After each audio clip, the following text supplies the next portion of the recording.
Hey, Valley Baptist Church, just wanted to thank Destiny and Brother Geester for reaching out for a video.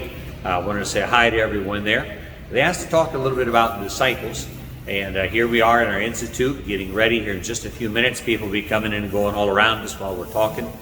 But wanted to just reach out and give you a little bit of a story.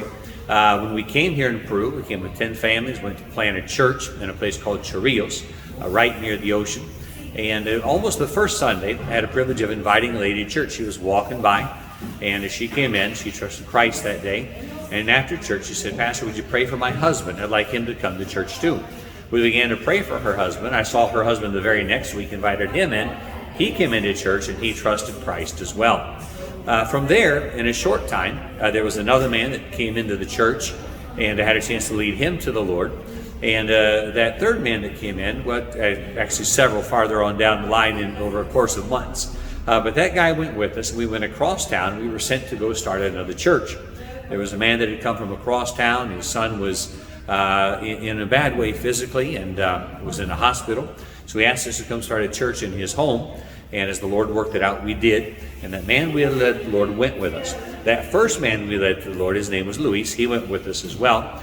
And he was there helping us soul winning and getting things going. He stayed with us a couple of months, and the Lord led him back to Chorrillos, where he was there and was sent out from that church to start another church up in the mountains right around the first church that we'd started. As the Lord works, there was a group of young people that had also come to our first church. They had been in the Adventist church, and our children and myself had the privilege of leading them to the Lord when they first came. And they went with us and helped us start the church up there in the hills. It was just amazing to see how God worked, and things kept going there. And those three eventually went off to San Luis Potosí, Brother Luis Ramos's church. And in that church, that college, they graduated. Some are working in Mexico. The young lady's getting married this weekend to graduate of the college there, and hoping to go back and do great work for the Lord in Mexico. Also, during that time, we had met a pastor who had his students who were in their last year of Bible college in southern Peru. And they were there for a conference, and he asked us if we would consider receiving those two young men and training them. So they came with us at the same time we were starting the church, and they trained with us, Alan and Fernando. And those two guys, the 10 weeks that they were there, were learning how to do it, learn how to start the church. And as the Lord would have it, they trained for weeks, and I said, "You're going to go out this week, you're going to pray and ask God to show you where you can have it and start a new Bible study." So they prayed and fasted, had their friends praying and fasting. And one went up, one went down, and knocking doors. And they came back after about an hour and a half, and one of them was just dejected. He said, "Pastor, I just can't do it. Can you show me how it's done?"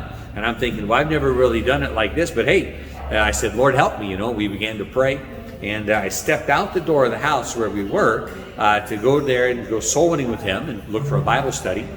And as we're talking on the sidewalk, I'm explaining to him the public transit system. He's from out in the mountains. He didn't know the area there in Lima. So I'm explaining to him all of this area about the travel, and a lady walks up and she says, "You're here?" And I said, "Yes, ma'am." She says, "Today?" I said, "Yes, ma'am." She said, "In the house here?" And I said, "Yes, ma'am." And she said, "Can anybody come?" And I said, "Yes, ma'am." She said, "Can I come?" I said, "Well, of course." And she said, "But nobody here likes me." And I said, "I tell you what," I said, "you're welcome to come anytime, you know that." I said, "But I'll do you one even better. How would you like to have a Bible study in your own house?" She says, "Really?" I said, "Yeah, this young guy here is looking for a Bible study, and if you would allow him to, he'll come to your house and he'll start a Bible study." And she said, "Well, that'd be great." She says, "I'm going to go home and I'm going to get ready." So she went home and she got ready, and I turned around, the guy's jaws just dropped down to the floor. We're praying for this, and God sent someone right to us.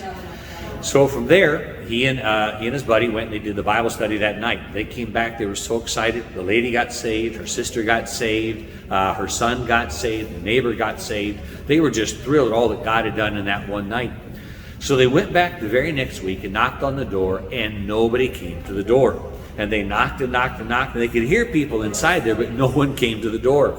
And the one guy says, "You know what? It worked for Pastor, it'll work for us." So they knelt down on the street out there and they begged God to help them. They got up and started knocking doors. Well, when they did, they went around the corner, they knocked on a lady's door, and she came to the door and they witnessed to her. She said, yes, she trusted Christ, gave a very good salvation testimony. And then they said, "Well, would you be interested in having a Bible study?" She said, "Well, I would, but I'd have to ask my husband first." And I already told the guys, if the husband's not in favor of it, you're not going to do it.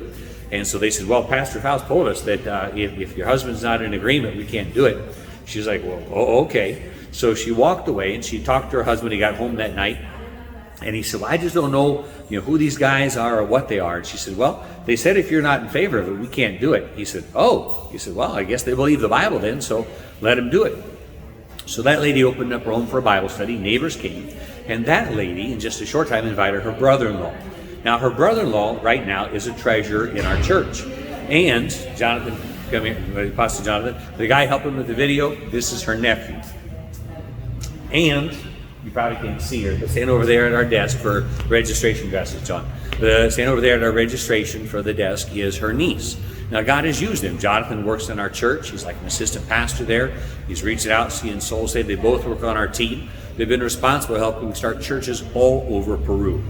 God does it. Discipleship works. Stay at it. Thank you so much for the time. Just one brief testimony.